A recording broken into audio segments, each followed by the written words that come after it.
Assalamualaikum warahmatullahi wabarakatuh. Teman-teman manajemen pendidikan Islam, untuk kuliah pertemuan minggu ini saya sengaja menggunakan konten YouTube sebab STI Cirebon, yaitu kampus kita tercinta, itu mendukung program pemerintah untuk melakukan social distancing, di mana kita itu akan melakukan kuliah dengan jarak jauh atau kuliah online. Sebenarnya ini udah berlangsung, ini minggu ketiga ya teman-teman. Saya Intan Nurul Malasari sebagai dosen pengampu dari mata kuliah manajemen peserta didik. Hari ini insya Allah akan menyampaikan materi tentang pengelompokan peserta didik. Setelah 2 minggu yang lalu saya menyampaikan tentang perencanaan penempatan peserta didik dan rumus daya tampung peserta didik. Maka hari ini yaitu kita berlanjut ke materi yang selanjutnya, yaitu tentang penempatan atau pengelompokan peserta didik. Hari ini juga saya sebagai dosen akan menyampaikan tentang pengertian dari pengelompokan peserta didik.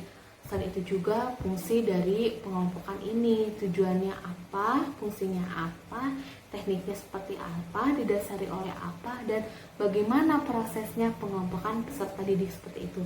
Maka jangan itu, kalian tetap tonton terus ya video ini sampai akhir. Oh iya, jangan lupa subscribe dan like dulu videonya. Pengelompokan peserta didik ini didasari selain memiliki persamaan, peserta didik tersebut memiliki perbedaan.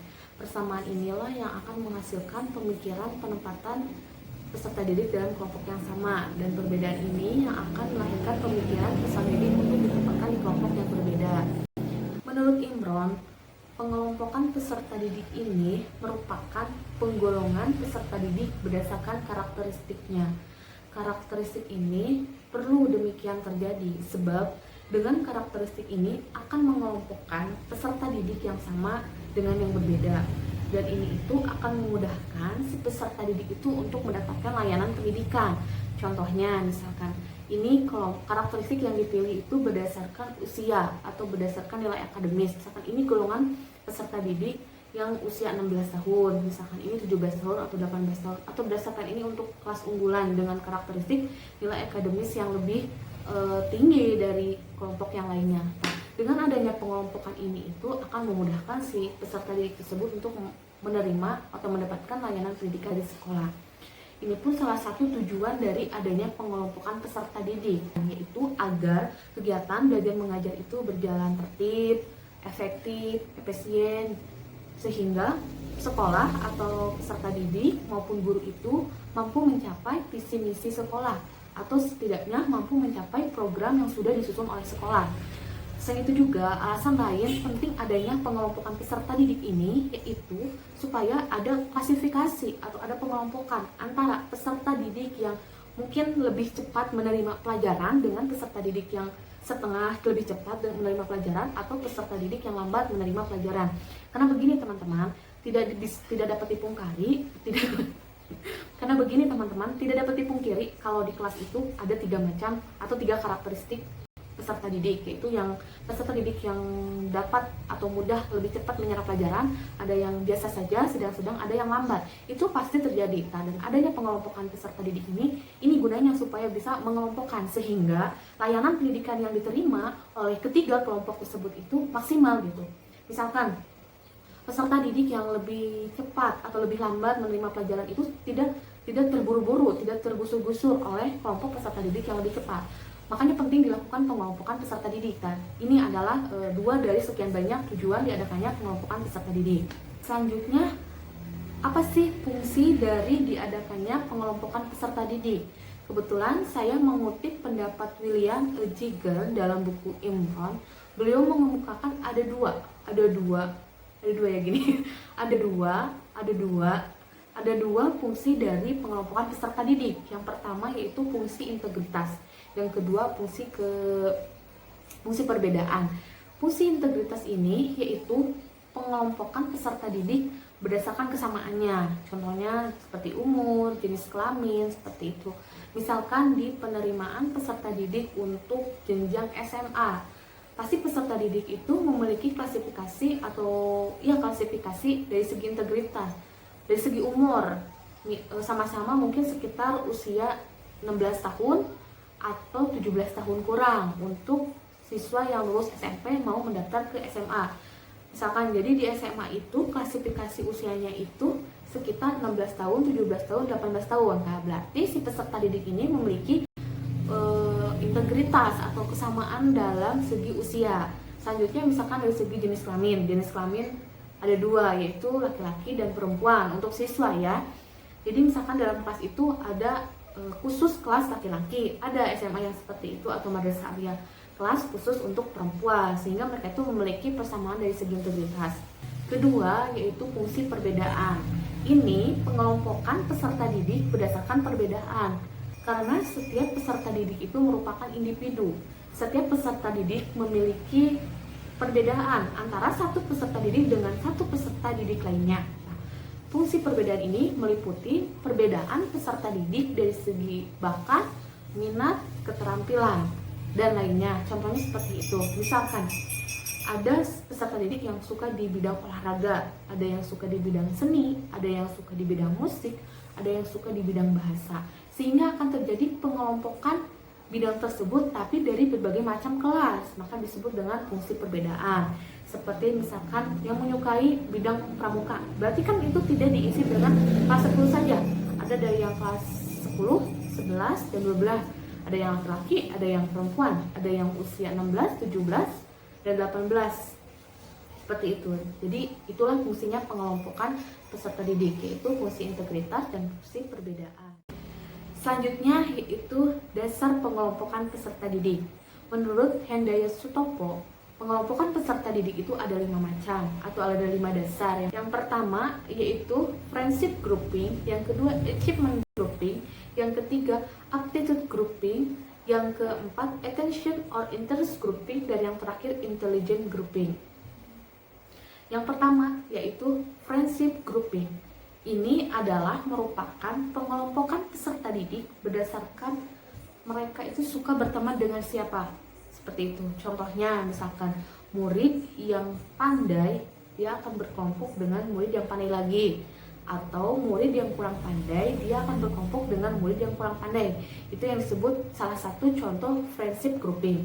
Ada yang kedua, yaitu achievement grouping, yaitu didasari oleh kelompok mahasiswa yang berkelompok berdasarkan prestasi yang sama atau prestasi yang sejajar. Contohnya dalam satu kelas memiliki peserta didik yang hampir sejajar kemampuan dalam suatu bidang ilmu. Misalkan satu kelas unggulan, di kelas biasa gitu. Itu merupakan pengelompokan achievement grouping, pengelompokan peserta didik berdasarkan prestasi. Yang ketiga yaitu aptitude grouping, yaitu pengelompokan peserta didik berdasarkan kemampuan atau batas yang sama.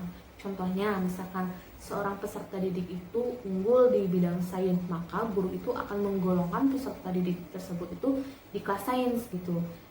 Yang keempat yaitu attention or interest grouping, yaitu di mana pengelompokan peserta didik berdasarkan minat atau perhatian mereka terhadap suatu bidang. Contohnya seperti ini, ada seorang peserta didik, dia itu bakat di bidang bola voli misalkan, tapi dia tidak minat atau tidak mau untuk menjadi seorang atlet voli. Dia punya bakat di voli, tapi dia tidak minat, tidak ingin jadi seorang atlet voli gitu, tapi dia itu minatnya pengen jadi seorang laboran atau jadi seorang laboratorium seperti itu. Maka si peserta didik itu tidak bisa ikut di klub bola voli seperti itu. Makanya pentingnya ada pengelompokan ini itu dilihat dari berdasarkan perhatian serta minat dari peserta didik itu. Bukan selain bakat juga harus ada minat gitu. Kalau kita berbakat tapi tidak minat juga, itu akan menghambat peserta didik yang lainnya. Dan yang kelima atau yang terakhir adalah intelligent grouping. Ini merupakan pengelompokan peserta didik berdasarkan intelijensinya. Nilai intelijensi ini berdasarkan nilai tes ya, nilai tes kemampuan, sehingga keluar hasil IQ dari si peserta didik ini. Jadi dikelompokkan nih sama peserta didik yang IQ-nya tinggi, IQ-nya sedang, dan IQ-nya agak di bawah seperti itu. Selanjutnya yaitu tentang jenis-jenis pengelompokan peserta didik. Secara garis besar, ada 2 jenis pengelompokan peserta didik. Yang pertama, ability group. Yang kedua, subgrouping within the class. Yang pertama, ability group, yaitu merupakan pengelompokan peserta didik berdasarkan settingan sekolah atau setting sekolah. Dan yang kedua, pengelompokan peserta didik, di mana peserta didik dalam satu kelas itu dibikin lagi kelompok-kelompok kecil. Itu makanya disebut dengan subgrouping within the class. Ability group sendiri yaitu pengelompokan peserta didik berdasarkan setting sekolah itu kebagi 6 poin. Yang pertama, pengelompokan dalam kelas. Yang kedua, pengelompokan berdasarkan bidang studi. Yang ketiga, pengelompokan berdasarkan spesialisasi. Yang keempat, pengelompokan berdasarkan sistem kredit. Yang kelima, pengelompokan berdasarkan keterampilan. Dan yang keenam, pengelompokan berdasarkan minat. Yang pertama yaitu pengelompokan dalam kelas. Oke, jadi yang dimaksud pengelompokan dalam kelas ini adalah seluruh peserta didik yang mendaftar ke sekolah itu harus dibagi-bagi kelompok atau dibagi-bagi kelas ini, dibagi-bagi kelas lagi gitu. Kelas misalkan jumlahnya sekian menjadi berapa kelas. Nah, ini tuh penting dilakukan pengelompokan ini agar peserta didik itu maksimal mendapatkan layanan pendidikan. Nah, pengelompokan dalam kelas ini atau penentuan kelas ini itu tidak sembarangan. Beberapa 2 minggu yang lalu saya sampaikan kepada teman-teman ada rumus tentang menentukan jumlah peserta didik dalam sebuah kelas. Nah, itu jadi rumus itu yang digunakan dalam penentuan pengelompokan dalam kelas ini. Teman-teman masih ingat kan? Jangan lupa ya. Jadi teman-teman tuh harus ingat selalu rumus-rumus yang sudah saya berikan tentang class size, ukuran kelas, jumlah peserta didik, jumlah guru yang dibutuhkan dengan jumlah peserta didik sekian gitu. Jadi dalam pengelompokan dalam kelas ini maka perlu dilakukan hitungan pengelompokan peserta didik berdasarkan rumus yang sudah saya berikan. Saya harap teman-teman ingat selalu ya, masih ingat gitu dengan rumus tersebut. Kedua yaitu pengelompokan berdasarkan bidang studi. Nah, ini bisa dikenal dengan istilah penjurusan gitu. Kalau di SMA kan sudah dijuruskan gitu, jurusan MIPA, jurusan IIS atau ilmu sosial, jurusan bahasa, atau bahkan kalau di madrasah ada jurusan keagamaan. Nah, penempatan jurusan ini selain memang minat yang dimiliki oleh peserta didik, misalkan si peserta didik ini saya pengen ke jurusan IPA. Selain ada rasa pengen, peserta didik tersebut juga harus mampu memenuhi kualifikasi untuk bisa masuk ke jurusan IPA gitu. Ini bisa dilihat dari angka-angka atau nilai-nilai yang telah dicapai oleh peserta didik tersebut di pelajaran yang telah dilewati. Nah, ini merupakan pengelompokan berdasarkan bidang studi. Yang ketiga yaitu pengelompokan berdasarkan spesialisasi. Ini tuh lebih mirip pada pengelompokan yang kedua tadi, yang tentang bidang studi. Cuman ini lebih khusus lagi. Spesialisasi itu lebih kepada teknik keterampilan mungkin. Kan kalau di bidang studi itu ada yang jurusan IPA, IPS, bahasa, keagamaan gitu. Tadi spesialisasi ini itu yaitu pengelompokan peserta didik berdasarkan dia tuh minat, bukan minat ya, lebih khusus gitu, lebih spesialis misalkan di bidang kecantikan, di bidang menjahit, di bidang tata boga gitu. Nah, ini salah satu bentuk dari pengelompokan peserta didik berdasarkan spesialisasinya gitu. Yang keempat yaitu pengelompokan peserta didik berdasarkan sistem kredit. Biasanya pengelompokan ini itu terjadi di perguruan tinggi, di mana setiap mahasiswa itu diberikan pilihan untuk mengambil mata kuliah apa saja, atau bisa jadi kampus tersebut sudah menentukan ini mata kuliah yang harus diambil. Yang kelima yaitu jenis pengelompokan peserta didik berdasarkan kemampuan. Kemampuan peserta didik ini diukur berdasarkan hasil prestasi, hasil tes yang sudah dilakukan oleh peserta didik tersebut. Misalkan Amir, seorang siswa bernama Amir, dia itu unggul di matematika, tetapi biasa-biasa saja di bahasa Indonesia. Berarti si Amir ini, si siswa ini itu dia itu mampu lebih cepat di pelajaran matematika dan biasa-biasa saja di pelajaran bahasa Indonesia. Pengelompokan berdasarkan kemampuan ini itu tidak bersifat permanen. Bisa jadi Amir yang tadinya dia biasa-biasa saja di bahasa Indonesia itu di semester berikutnya dia bisa menjadi siswa yang berprestasi di bahasa Indonesia. Jadi sifatnya dinamis, tidak permanen seperti itu pengelompokan berdasarkan kemampuan ini. Yang keenam yaitu pengelompokan peserta didik berdasarkan minatnya. Biasanya pengelompokan peserta didik ini banyak dilakukan dalam kegiatan ekstrakurikuler. Ekstrakurikuler yang saat ini di sekolah itu banyak macamnya. Ada pramuka, ada paskibra, ada di bidang olahraga dan lainnya. Di sini juga peran guru perlu melakukan batasan kepada siswa untuk agar siswa tersebut itu tidak terlalu banyak mengikuti ekstrakurikuler. Karena takutnya terlalu banyak mengikuti ekstrakurikuler tersebut itu si siswa menjadi terganggu belajarnya. Jenis yang kedua pengelompokan peserta didik yaitu subgrouping within the class.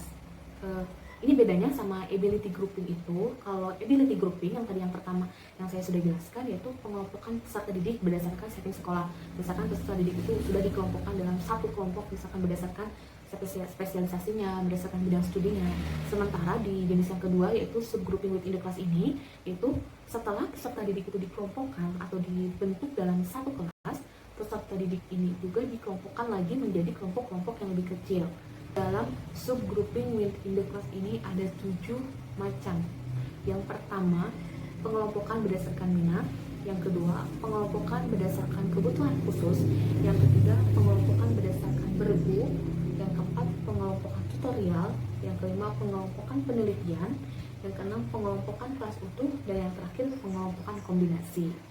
Yang pertama adalah pengelompokan berdasarkan minat. Apa itu? Yaitu pengelompokan peserta didik dalam satu kelompok. Jadi dalam satu kelompok dibikin lagi kelompok-kelompok. Misalkan kita sebut aja satu kelas. Dalam satu kelas itu peserta didik juga dibagi kelompok lagi. Misalkan dalam satu kelas dibikin 4 kelompok. Ini 8 ya. 4 kelompok sehingga 1, 2, 3, 4. Kelompok ini disusun, dibuat berdasarkan minat atau keinginan atau ketertarikan peserta didik dalam tema atau pokok bahasan tertentu. Yang kedua yaitu pengelompokan berdasarkan kebutuhan khusus, yaitu di mana peserta didik yang sudah berkelompok atau yang sudah membentuk kelompok ini, mereka itu beberapa orang membentuk kelompok baru untuk belajar sesuatu, untuk khusus belajar sesuatu yang mereka butuhkan. Yang keempat yaitu pengelompokan tutorial, di mana pengelompokan ini yaitu antara mahasiswa atau siswa dengan guru membentuk sebuah kelompok dan mereka itu merencanakan sebuah kegiatan. Apa yang akan mereka lakukan, apa yang mereka rencanakan ini sudah disepakati oleh anggota kelompok termasuk siswa dan guru itu.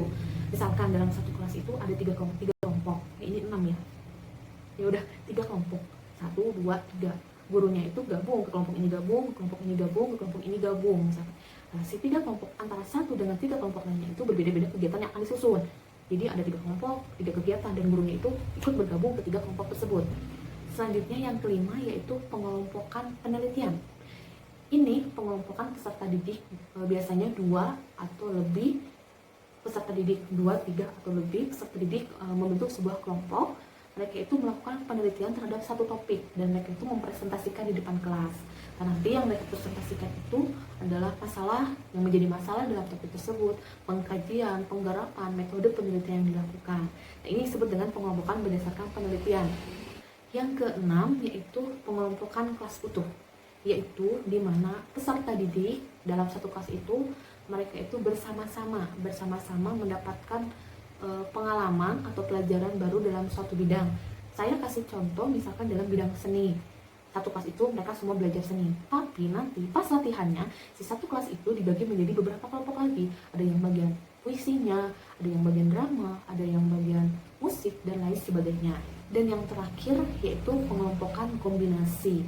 Ini contohnya seperti ini, di mana 2 kelas atau 3 kelas semua siswanya itu diperintahkan untuk masuk semua ke aula dan mereka itu menonton misalkan cuplikan film bersama-sama atau menonton video bersama-sama. Itu yang disebut dengan pengelompokan kombinasi. Pembahasan yang terakhir yaitu mengenai teknik pengelompokan peserta didik. Untuk mengelompokkan peserta didik, seorang guru itu wajib mengetahui kondisi sosial, kondisi psikologi, dan kondisi emosional seorang siswa atau mahasiswa. Seorang siswa itu bisa berubah-ubah emosionalnya dalam sebuah kelompok. Misalkan yang tadinya dia itu rajin belajar, bisa jadi dia itu nanti kurang semangat belajar dan bisa jadi nanti dia lebih giat belajar lagi. Selain itu juga seorang guru itu wajib mengetahui atau memahami kemampuan peserta didik, karena tidak jarang peserta didik ini dia itu memiliki kemampuan, memiliki bakat, tetapi tidak ditunjukkan. Jadi yang istilahnya itu bakat terpendam. Nah, di sini peran guru itu wajib mengetahui kemampuan peserta didik. Jangan sampai kemampuan, bakat, dan minat peserta didik itu terpendam seperti itu. Sehingga teknik pengelompokan peserta didik ini dibagi ke dalam 3 macam, yaitu berdasarkan minat, yang kedua berdasarkan kegiatan, dan yang ketiga berdasarkan sosial ekonomi. Yang pertama yaitu berdasarkan kemampuan. Nah, yang perlu diingat oleh seorang guru bahwa setiap siswa memiliki kemampuan yang berbeda-beda. Misalkan siswa A dia itu memiliki bakat di bidang bahasa, tetapi dia lemah di matematika misalkan.